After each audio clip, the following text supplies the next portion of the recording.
구독, 좋아요. 정혁진 변호사님 나오셨습니다. 어서 오십시오. 네, 안녕하세요. 예. 한덕수 전 국무총리가 국무총리 구속영장 기각됐습니다. 뭐 구속될 우려가 있다 이런 보도도 있었는데 결과적으로는 기각됐어요. 어떻게 보셨어요?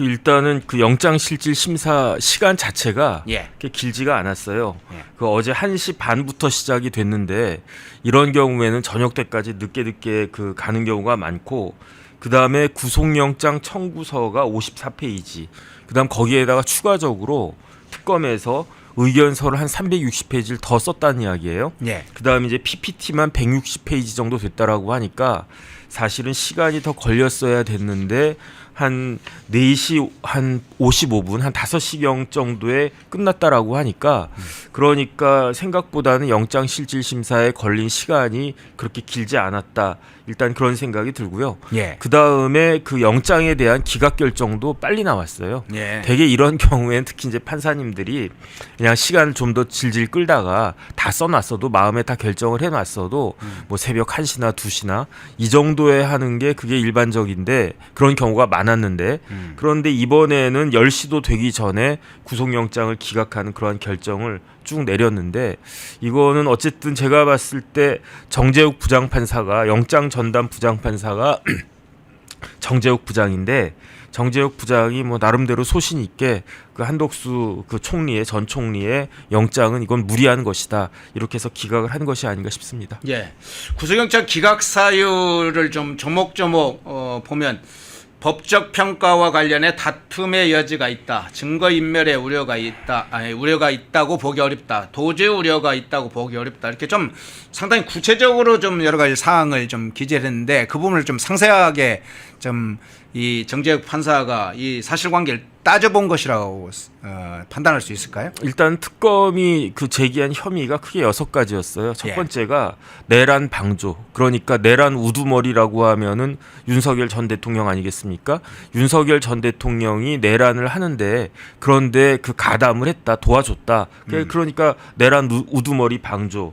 두 번째는 허위 공문서를 작성하고 그것을 행사했다. 그 다음에 대통령 기록물 관리법 위반했고, 그 다음 공용 서류를 손상했다, 마지막으로 위증했다, 이렇게 6가지 혐의였는데, 일단은 그 내란 방조 이 혐의를 갖다 보면 한덕수 그 국무총리가 그때 이제 윤석열 대통령 비상계엄 했을 때 이거는 헌법에도 이런 경우에는 국무회의 거치도록 되어 있거든요. 그러니까 비상계엄 선포에 있어서 절차적 정당성을 확보하기 위해서는 국무회의가 있어야 된다라고 대통령한테 건의를 했는데 예. 이것 자체가 불법적인 비상계엄을 방조하는 거 아니냐, 이렇게 이제 특검 측에서는 보고 있는 거고요. 그 다음에 중요한 건 뭐냐면 한덕수 권한대행이 한덕수 총리가 계엄 선포문에다가 서명을 했었대요. 예. 그리고 난 다음에 그거를 폐기를 했다. 이런 것들은 뭐 공용 서류 손상죄가 된다, 이렇게 주장을 하는 거고, 그 다음에 중요한 거는 그 한덕수 권한대행이 뭐라고 이야기했냐, 이제 그 탄핵 절차가 진행됐을 때 헌법재판소와 탄핵심리 절차가, 윤 대통령에 대한 탄핵심리 절차가 진행됐던 헌법재판소와 그 다음에 그때 이제 국회에 불려 나가가지고 뭐라고 이야기했냐면 사전에 계엄 선포문을 받은 사실을 인지하지 못했다, 뭐 이런 식으로 이야기를 했단 말이죠. 예. 그런데 뭐 이런저런 CCTV 같은 것들을 쭉 보니까 그게 아니다, 인지하고 있었다, 계엄 선포에 대해서 인지하고 있었다, 이런 것들에 대한 증거가 드러났다. 그러니까 이건 결국은 헌법재판소와 국회에서 위증한 것이 아니냐, 이런 식의 그 혐의를 가지고 구속영장을 청구했고, 그 다음에 다른 걸 다 떠나가지고 위증했다라고 하면은 증거인멸의 염려가 있는 것이 아니냐, 그러니까 구속영장이 발부가 되어야 된다, 이렇게 주장을 했던 건데요. 네. 근데 법원에서는 그런 모든 것들과 관련해서 다툼의 여지가 있고 결국은 방어권 행사와 증거인멸의 우려가 충돌하는 거거든요. 네. 그런데 법원에서는 그 정재욱 부장판사는 한덕수 권한대행의 방어권 행사 차원을 넘어서는 그와 같은 정도의 증거인멸 우려는 없다. 왜냐하면 뭐 관련자들 지금 다 구속되어 있지 않습니까? 네. 윤석열 전 대통령부터 시작해가지고 해가지고 뭐 많은 사람들, 그다음 뭐 김건희 여사도 구속됐고요, 이상민 장관도 구속됐고요, 뭐 다 지금 구속되어 있는 상황이니까 더 이상의 그 증거 인멸의 우려도 없고, 그다음에 설마 한덕수 권한대행이 나이가 몇이고 경력이 이러이러한데 그런데 도주의 우려가 있겠느냐? 그러니까 불구속으로 그 재판 받는 것이 원칙일 것이다. 이렇게 해서 구속영장 기각한 것 같고, 네. 이제 남은 거는 특검에서 두 가지 방법이 있을 수 있습니다. 첫 번째는 좋다, 그럼 영장 기각됐으니까 불구속으로 기소해서 어쨌든 기소는 할 거니까 네. 그 한덕수 권한대행 재판 받아라, 그 불구속 상태에서, 이렇게 하는 방향이 하나가 있고, 또 하나는 이게 무슨 소리냐, 이거는 저기 정재욱 부장판사가 판단을 잘못한 것이다라고 주장하면서 추가적인 것들을 보완해서 구속영장을 재청구할 가능성도 있지 않을까, 일단은 그런 생각이 드는데 어떻게 할지는 이제 지켜봐야 되는 거 아닌가 싶습니다. 예. 한덕수 총리 구속영장 기각 사건과 관련해서 별개로 붙은 게 이 사건과 관련된 법적 판단 외에 트럼프 대통령의 발언에 관한 좀 영향 부분이 좀 나오고 있거든요. 네네. 오늘 이제 조선일보도 그 부분에 대해서 좀 일부 분석이 좀 있던데 그 부분은 어떻게 보세요? 저는 그렇게 안 봅니다. 예. 그거는 제가 봤을 때는 그 정재욱 부장판사에 대해서 좀 잘 모르니까 그런 이야기 하는 것 같다. 예. 그런 생각 들고요. 네. 저는 이제 정재욱 부장판사랑 연수원 때 같은 반이었어요. 그래서 뭐 잘한다고까지는 할 수 없는데, 왜냐하면 정재욱 부장판사가 대학을 경찰대를 나왔어요. 네. 그래서 경찰 공무원 이렇게 쭉 하다가, 그러다가 저희 때는 사법시험이었으니까 사법시험 합격한 다음에 그리고 난 다음에 이제 그 연수원 들어와가지고 저하고 같이 이제 연수원 생활을 같이 했었는데, 같은 반이니까 뭐 여러 번 뭐 같은 교실에서 이제 그 공부를 했으니까. 네. 근데 이제 정재욱 부장이 굉장히 조용한 사람이었어요. 뭐 이렇게 나대고 뭐 여기저기 휩쓸리고 자고 오면 하고 그런 사람은 아니다라고 저는 생각을 하고, 그다음 뭐 최근에 제가 만난 적은 뭐 한 10년, 최근 10년 동안에 만난 적은 한 번도 없었던 것 같은데, 그럼에도 불구하고 정재욱 부장은 나름대로 소신이 있는 사람 아니냐, 저는 개인적으로 그런 생각을 갖다가 하고요. 그다음에 다시 말씀드리지만 김건희 여사에 대해서 구속영장 발부했습니다. 정재욱 부장이. 네. 그다음에 이상민 전 행안부 장관에 대해서도 구속영장을 발부를 했는데, 그런데 한덕수 권한대행에 대해서는 이게 적극적으로 하는 행위가 아니라 방조라는 거예요. 방조범에 대해서 이렇게 구속하고 하는 거는 그건 사실은 굉장히 드문 일 아니겠습니까? 그다음에 뭐 한덕수 권한대행이 국무총리 할 때 그때 윤석열 대통령이 뭐 한 총리 불러가지고 뭐 적극적으로 뭐 같이 뭐 토의하고 뭐 그 의논하고 김용현 장관처럼 뭐 그랬습니까? 그런 것도 아니었고, 그다음에 결정적으로 헌법재판소에서 한덕수 권한대행도, 한덕수 국무총리도 탄핵됐었어요. 권한대행일 때. 그때 탄핵 심판 있지 않았습니까? 그런데 그 탄핵이 기각됐었단 말이죠. 근데 그때 헌법재판소에서 뭐라고 이야기했느냐, 한덕수 총리가 계엄에 적극 가담했다고 보기 어렵다. 뭐 여러 가지 이유가 있었지만 그런 이유로 인해 가지고 그 탄핵은 기각했다, 이렇게 이야기를 했는데, 이런 점들을 정재욱 부장이 그냥 그 종합적으로 고려해 가지고 그래서 법적으로 판단하는 것이 아닌가, 저는 그런 생각 듭니다. 예. 자, 먼저 한덕수 전 총리 구속영장 기각 사건 먼저 다뤄봤고요.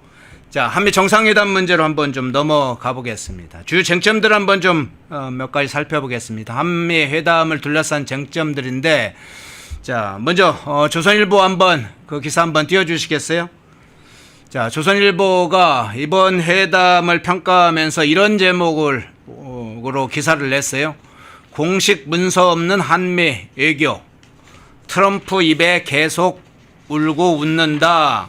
이런 제목으로 이제 워싱턴 특파원인 김은중 특파원이 저 기사를 냈고 일면으로 이걸 실었던데, 공동 성명이 없다, 공동 문서가 없다, 공동 성명 채택이 없는 이례적인 상황이다. 동맹 현대화나 대미 투자 후속 조치 등에 관해서도 이견이 있다. 트럼프 대통령 한마디에 언제든 불확실성이 고조될 가능성이 제기되고 있다. 이걸 지금 이번 이제 한미 회담을 좀 압축적으로 설명한 것 같은데, 저 부분 이제 어떻게 평가를 하십니까?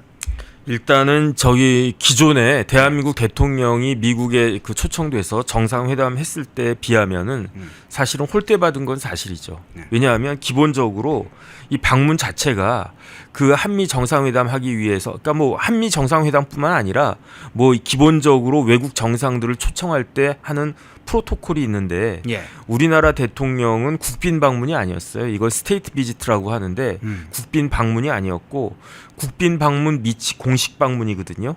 공식 방문도 아니었어요. 그 다음에 공식 방문 밑이 실무 방문인데 이걸 워킹 비지트라고 하거든요. 근데 워킹 비지트도 아니었는데 그 결국은 공식 방문하고 그 실무 방문, 그러니까 오피셜 비지트하고 워킹 비지트 사이에 공식 실무 방문이라는 게 있는데 그 이재명 대통령은 오피셜 워킹 비지트였단 말이에요. 그 다음에 그 두 번째는 이제 뭐 어디서 자느냐가 그렇게 중요하냐 이런 이야기를 할 수도 있지만 사실 그게 의전 같은 게 결국 중요한 거 아니겠습니까? 그런데 대한민국에서 미국에 초청돼 가지고 그 미국을 방문했던 역대 대통령 중에 블레어 하우스라고 하는 미국의 프레지던트 게스트하우스가 있단 말이에요. 영빈관이라고 할 수 있는 거기에 숙소를 얻지 못한 숙소가 제공되지 않은 대통령이 대한민국 역사상 처음으로 나왔어요. 네. 그러니까 이런 것들도 사실은 굉장히 좀 불편했다 이렇게 볼 수밖에 없는데 그런데 제가 봤을 때 이재명 대통령이나 민주당 입장에서는 그것보다도 훨씬 더 그 긴장을 많이 했을 거예요. 왜냐하면 트럼프 대통령이 이재명 대통령 불러놓고 뭐 이런저런 좀 망신스러운 그런 것을 하면 어떻게 하나 거기에 대해서 사실은 걱정을 했었을 거고 그다음에 두 정상이 만나기 3시간 전에 그 트루스 소셜에 아주 충격적인 그러한 내용들도 올라가 있지 않았겠습니까? 예. 그러니까 굉장히 깜짝 놀랐을 텐데 천만다행으로 양국 정상 만났을 때 모습은 그냥 훈훈하고 그냥 뭐 특별한 일은 없었고 그냥 오히려 그 분위기는 나쁘지 않았던 것 같고 그렇게 넘어갔는데 그런데 중요한 건 뭐냐면요. 지금 이제 언론에서 이야기하는 것처럼 아무런 문서가 없어요. 아무런 문서가 없다라고 하는 거는 문제가 해결이 종국적으로 되지 않았다는 거 아니겠습니까? 말로 한 거는 문서에 의해서 언제든지 뒤집힐 수 있는 거니까. 그러니까 이번에 이제 그 미국 방문했을 때 미 측에서 요구할 것이다. 트럼프 대통령이 요구할 것이다를 많은 외교 전문가들이 크게 두 가지를 이야기를 했었는데 첫 번째는 쌀하고 쇠고기였습니다.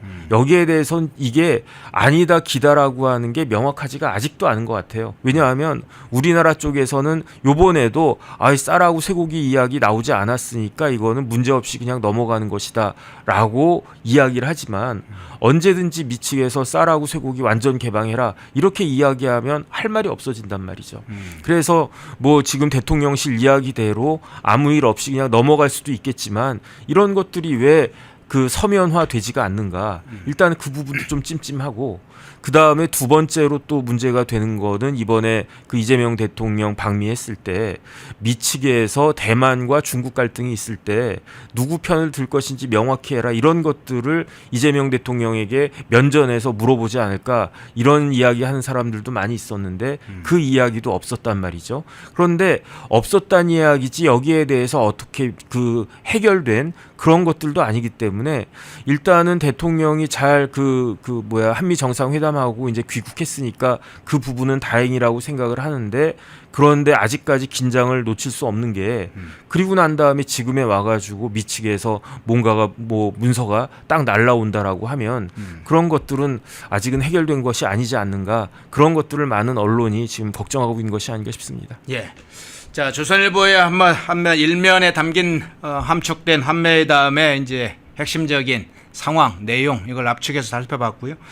뉴데일리 기사를 한번 좀 보겠습니다. 뉴데일리 기사는 이걸 좀 인면으로 실었어요. 순복음 이영훈 목사 참고인인데 압수수색.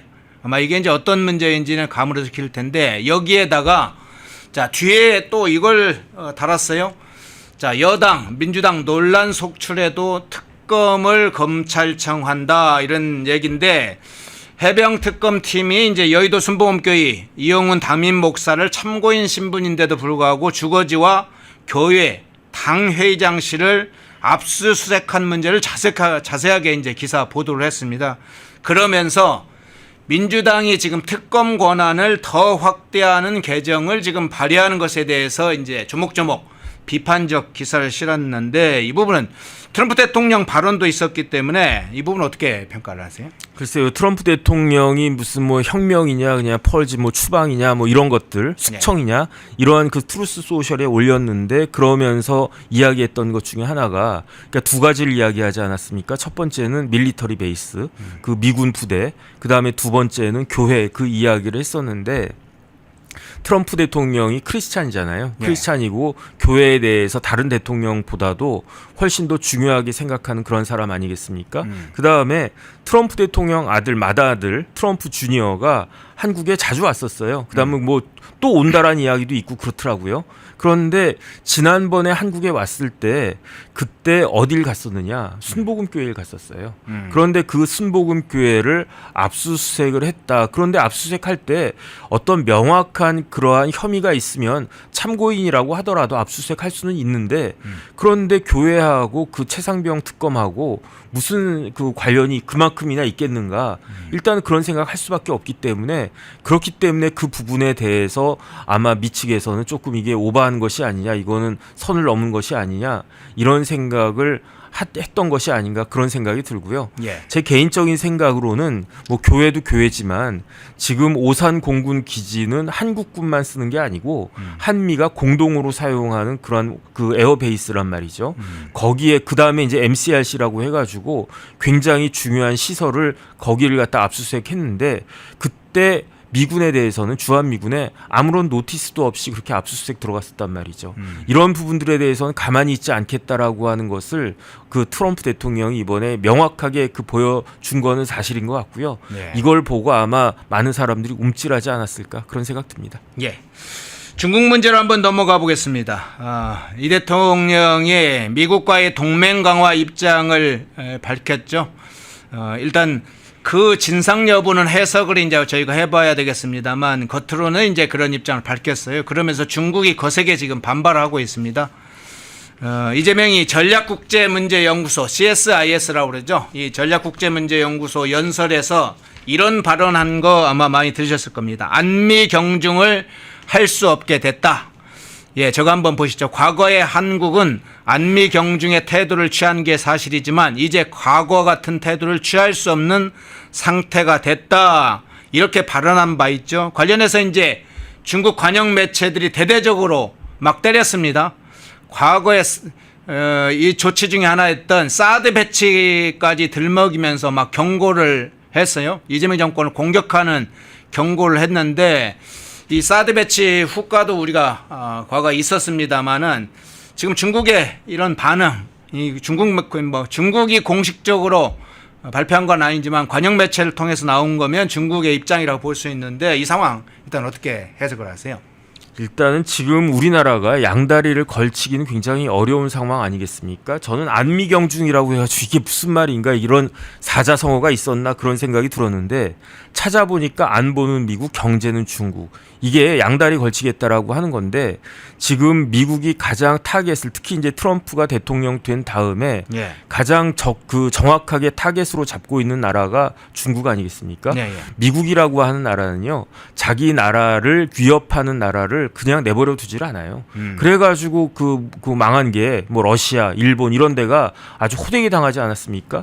그러니까 미국 GDP의 일정 수준 이상을 넘어가고 거기에 대해서 그렇기 때문에 미국의 패권에 문제가 생길 수 있다라고 생각되는 그러한 국가에 대해서는 응징을 하는데 그런데 지금 중국은요 역사상 그 어떤 나라보다도 미국에게 위협적인 나라란 말이죠. 그 다음에 그런 걸 다 떠나가지고 일본이 경제적으로 막 엄청나게 잘 나갈 때 그럴 때 이제 일본이 뭐 패권을 잡겠다 그런 의도를 내보인 적이 있었습니까? 그렇지도 않았단 말이에요. 그런데 중국은 뭐 1대1로 뭐 중국몽 이런 이야기를 하면서 전 세계적으로 그 미국을 제끼고 패권을 잡겠다라고 하는 그런 생각을 그런 의도를 노골적으로 보이고 있는 나라이기 때문에 트럼프가 아니라고 하더라도 중국에 대해서 가만히 있지는 않았을 것 같다. 그런 생각이 들고요.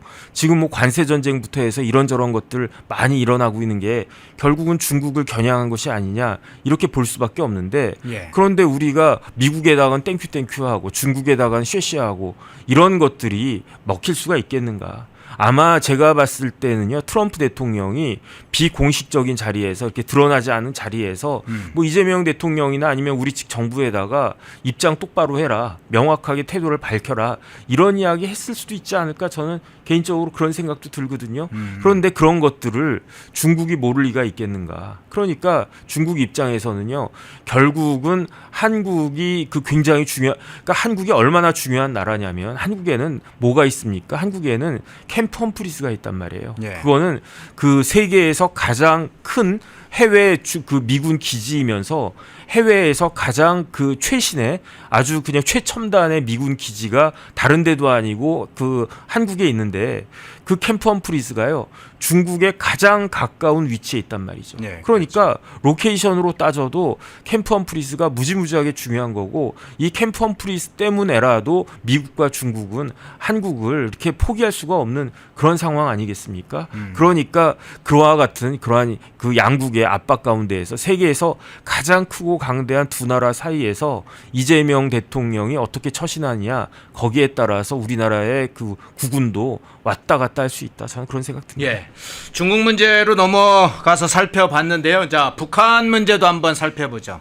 사실은 이재명이 트럼프 대통령에게 이야기하는 내용의 절반이 거의 비공개 오찬에서도 그렇습니다만 북한 관련된 이야기였다고 하죠. 거기 가서 그래서 북한 대변인 역할을 톡톡히 하고 왔다는 것은 뭐 우리가 잘 알고 있습니다.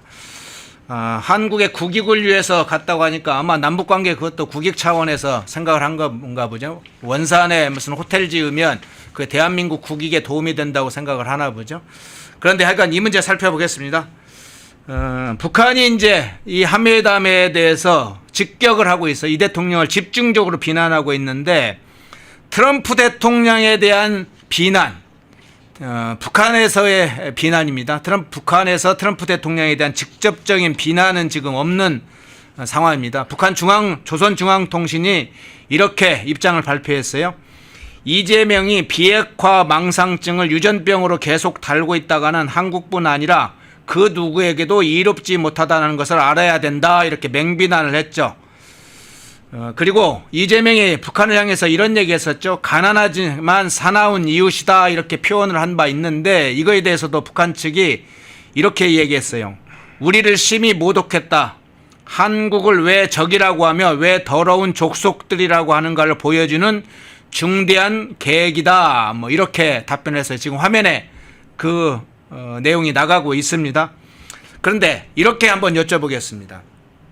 이재명이 트럼프 대통령에게 속삭이면서 본인은 페이스메이커 할 테니까 대통령께서는 피스메이커 하시죠 라고 했는데, 북한의 지금 반응을 볼 때 이재명이 페이스메이커 역할을 할 수 있겠어요? 뭐 트럼프 대통령은 그런 거 중요하게 생각하지 않을 거고요. 예. 결국은 미국이 어떻게 선택할 것이냐, 그 어떻게는 뭐에 대한 어떻게냐면요, 비핵화거든요. 만약에 그 트럼프 대통령이, 미국이 북한의 그 핵무장을 용인하겠다. 그러면은 트럼프 대통령이 뭐 이런저런 그 생션 같은 것들 다 풀어주고 그러면서 피스메이커가 될 수도 있을 수 있죠. 그렇게 되면은 이재명 대통령이 트럼프 대통령의 비위를 잘 맞추는 페이스메이커 역할을 할 수도 있을지 모르겠는데, 네. 그런데 미국이 북한의 핵을 용납하겠습니까? 지금 국제 정세가 어떻습니까? 미국이 이란에다가 그 B2기하고 그 보내가지고 그 다음에 그 뭐 GV52 그 52인가 그 어마어마한 폭탄 보내가지고 어마어마한 B2 전폭기 보내가지고 이란의 핵시설을 완전히 붕괴시켰잖아요. 네. 그러면 이란은 그렇게 붕괴시키고 북한은 내버려 두겠는가? 그럴 가능성이 있나, 저는 그런 생각이 들고요. 그 다음에 뭐 원산에 뭐 짓고 뭐 어디에 뭐 짓고 그런 것들은 지금 유엔에서 정한 대북 제재를 정면으로 위반하는 거 아니겠습니까? 물론 이제 트럼프 대통령이 거기에 대해서 그 유엔 제재 이제 그만하자, 풀자, 이렇게 몰고 가면 유엔의 대북 제재도 풀릴 수 있겠지만, 지금 같은 상황에서는 저런 이야기가 만약에 미국하고 뭐 조율된 이야기였다라고 하면 할 말은 없겠지만, 그냥 만약에 우리 측에서 그런 식으로 이야기를 한 것이다, 것이다. 아니면 심지어 즉흥적으로 한 것이다라고 하면 그러면은 그 트럼프 대통령은 오히려 더 뭐라 그럴까 황당하다고 생각을 했을 수도 있지 않을까 그런 생각 들고요. 예. 그 다음에 결국은 북한 입장에서는 제일 민감한 게 지금 뭐겠습니까? 제일 민감한 게 미국의 대통령으로 트럼프가 다시 등장해가지고 강하게 북한을 몰아치면 어떻게 하나 여기에 대해서 걱정을 갖다 하는 것이고요. 그 다음에 이제 북한은 더 이상 우리나라를 한반도를 남한을 같은 동포로 생각하지 않아요. 통일이라고 하는 것을 아예 염두에 두지도 않습니다. 그런데 여기에 대해서 계속 이런 식으로 이야기를 하는 게 과연 얼마나 큰 도움이 되겠는가. 오히려 이런 식으로 면박만 당하고 모욕만 당하고 우리 측에서 아무리 노력을 한들 뭐 하겠습니까? 북한에서 아무런 그게 없으면은 결국은 평화라고 하는 것은요. 힘에 의해서만 지켜질 뿐이다. 그러니까 뭐 어쨌든 이런저런 뭐 인도적인 배려하는 건 그것까지는 잘 모르겠는데 그런 것도 지금 대북 제재에 걸릴 수 있는 거 아니었겠습니까? 그러니까 지금은 우리나라가 힘을 기르고 어떻게든 잘 한미 동맹을 강화하는 것밖에는 뾰족한 수는 없을 것이다. 그런 생각이 듭니다. 예. 자, 마지막으로 이 장면 한번 살펴보겠습니다. 트럼프 대통령이 이재명과 한국 쪽 참석 인사들에게 선물했다는 거 한번 살펴보겠습니다. 오찬 메뉴판을 선물했다고도 하죠. 사진에 한번 보겠습니다. 예, 제일 왼쪽에 저 오찬 메뉴판에 직접 트럼프 대통령이 즉석에서 사인을 해가지고 저 메뉴판을 선물했다고 하죠. 그리고 참석자들을 데리고 가서 기프트룸으로 데려가서 마감 모자와 골프공 이런 거에 사인을 해가지고 줬다고 하죠. 뭐 만찬 자리에서 저렇게 오찬 메뉴판을 선물로 받는 좀 특이한 상황이 나오긴 했어요. 근데 문제는 이제 조롱석기기도 합니다. 가서 뭘 받아왔냐 대체 미국 가서 앞서 이제 그 얘기도 좀 했는데 공동의 협정 하나 맺지도 못하면서 오찬 메뉴판을 받아왔냐 뭐 이런 조롱 섞인 말도 도는데 어떻게 보세요? 글쎄요, 뭐 개인적으로는 미국 대통령한테 저런 거 받아오면 거기 이제 배석했던 사람들 입장에서는 기분이 좋고 그다음에 내가 미국 가가지고 트럼프한테 이런 거 받았다, 모자도 받았다, 뭐 골프핀도 받았다, 뭐 이런 것들 자랑할 수야 있겠죠. 하지만은 지금 우리나라 입장에서는요 너무너무 지금 힘들어진 거 아니겠습니까? 우리나라가 도대체 미국한테 얼마를 투자를 해야 되느냐? 그것도 지금 정확히 모르는 상황 아니겠습니까? 지금 언론에 따르면요 9,500억 달러를 투자하도록 되어 있단 말이에요. 그러면은 이게 1조 달러란 말이죠. 1조 달러면은 지금 환율 1,400원 잡으면 1,400조잖아요. 그 돈이 우리나라에 있습니까? 지금 우리나라 예산의 2배가 넘어가는 그런 돈일 텐데 그런 그 돈이 우리나라한테 있겠는가? 거기에 대해서는 어떻게 조달 갖다가 해야 되겠는가? 아니 그 카알 같은 데서는요 비행기를 100대를 주문을 했대요. 예. 그 100대를 주문할 만한 돈이 지금 한진한테 있나? 뭐 그런 것 저런 거 걱정이 굉장히 많이 되고요. 거기에다가 우리나라 산업은 어떻습니까? 우리나라 산업이 지금 관세가 우리나라 15%인데 이거는 뭐 15%니까 다른 나라랑 거의 보조 맞췄으니까 그나마 다행이다. 그나마 다행이긴 하죠. 하지만은 우리나라하고 일본하고 저 미국하고 사이에는 뭐가 있었냐면은 FTA가 있었잖아요. 텍스가 프리였단 말이에요. 그러니까 우리나라도 미국에다가 그 보낼 때 관세가 없었고 미국도 우리나라에 수출할 때 우리나라가 미국에서 수입할 때 관세를 매기지 않았는데 그런데 지금 어떻게 됐는가? 우리나라가 미국의 자동차 같은 거 수출할 때는 관세 15% 내야 되는데 미국에서 뭐 포드나 어디나 뭐 이런 자동차 우리나라가 수입할 때는요 관세 매기지 않습니다. 그러니까 FTA가 이제 실질적으로 깨진 거예요. 그 다음에 그 우리나라가 그렇게 혜택 받고 있었는데 그 뭐 미국 자동차 회사하고는 그렇다고 치고 일본이나 유럽의 자동차 회사하고도 했을 때에도 우리나라가 한 3-4% 정도 그렇게 앞서가는 유리한 그런 입장이었는데 그런 모든 혜택들이 다 없어진 그런 상황 아닙니까? 그런데 이런 상황에서 정책은 또 정책대로 반기업적으로 가고 있고 그러니까 이거 뭐 이런저런 그 트럼프한테 인정받았다 뭐 아마 이번에 이재명 대통령의 방미의 가장 큰 성과는 이재명 대통령이 트럼프 대통령으로부터 인정받았다 이런 것이다라고 대통령실에서는 생각할 건데 그런데 현실적으로 우리나라 경제나 여러 가지 그런 것들에 있어서는 굉장히 심각한 문제가 있을 수 있다라는 생각 들고요.